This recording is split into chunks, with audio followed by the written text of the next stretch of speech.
nous voulons déterminer ici le domaine de définition de ces deux fonctions. Vous remarquez clairement qu'il y a des expressions identiques dans leur formulation ici. X-1, x-1, x plus 2, x plus 2. Alors que ces deux fonctions sont vraiment différentes quant à leur domaine de définition. C'est ça que je vais vous démontrer rapidement. Eh bien ici, si je veux le domaine de définition ici, vous êtes d'accord que ici, dans une fonction irrationnelle, des fonctions irrationnelles, donc c'est l'ensemble des x de R tel que l'expression ici, x-1 soit supérieur ou égal à 0, et, c'est très important ça, et x plus 2 soit supérieur ou égal à 0. Eh bien, nous allons retrouver ça rapidement. Il faut faire l'étude du signe de x-1 et x plus 2. Eh bien, posons ici x-1 égale à 0, ça signifie que x égale à 1.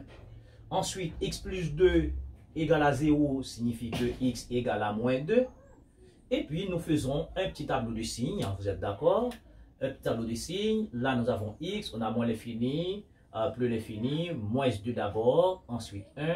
La première équation ici, nous avons x moins 1. Et puis l'autre, c'est x plus 2. Et maintenant, x moins 1 s'annule lorsque x égale à 1. À sa droite, on a plus. À sa gauche, moins, moins. X plus 2 s'annule lorsque x égale à moins 2. À sa droite, c'est plus, plus. Et puis, à sa gauche, c'est signe contraire. Maintenant, il faut éviter de faire ici la règle des signes. Il faut éviter de faire moins pas plus pas plus ici. Regardez, on doit remonter ici. Ici, on a un et.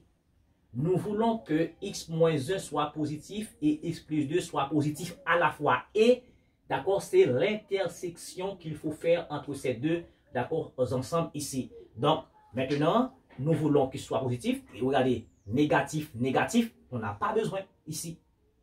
Moins plus, on n'a pas besoin. Mais on veut que les deux soient positifs. Donc, c'est positif à la fois ici. Donc, le domaine de définition, c'est exactement 1 jusqu'à l'infini. C'est 1 jusqu'à l'infini. Maintenant, étant donné que c'est supérieur ou égal, donc on ferme l'intervalle ici. Tandis que ici, le domaine de définition, c'est l'ensemble des x de R tel que le rapport, d'accord, x moins 1, x plus 2 soit positif. C'est un rapport. La quantité ici, bien entendu, il faut que x plus 2, d'accord, soit différent de 0. Bon. Maintenant, pour cela, il faut faire encore l'étude du signe du numérateur et le dénominateur. On va reprendre le même tableau parce que c'est les mêmes termes ici dans leurs expressions, mais ici, il faut prendre le rapport des signes. Donc, il faut faire la règle des signes ici. Donc, dans ce cas ici, on prend le même tableau, d'accord? X moins l'infini à plus l'infini. Les valeurs sont x égale à 1, x égale à moins 2, et puis 1. La même chose ici. OK, mais ici c'est x moins 1, ici c'est x plus 2. Maintenant, il faut mettre le rapport. Il faut mettre le rapport. Le rapport c'est x moins 1 sur x plus 2. Maintenant, on avait ici plus, moins, moins, ici 0, plus, plus, et puis là, on a moins. Maintenant, puisqu'il y a un rapport, on veut que c'est le rapport qui doit être positif. Eh bien, s'il y a deux quantités négatives, le rapport fait une quantité positive.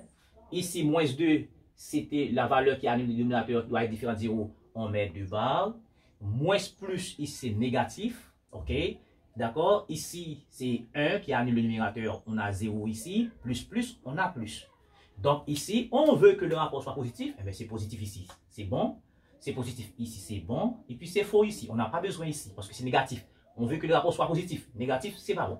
Donc, le domaine de définition ici, c'est moins l'infini ici pour arriver en moins 2. Comme il y a 2 barres sous moins 2, donc l'intervalle est ouvert. Union 1. Alors, bien entendu, 1 c'est la valeur qui annule le numérateur, c'est fermé. Et puis, jusqu'à plus l'infini.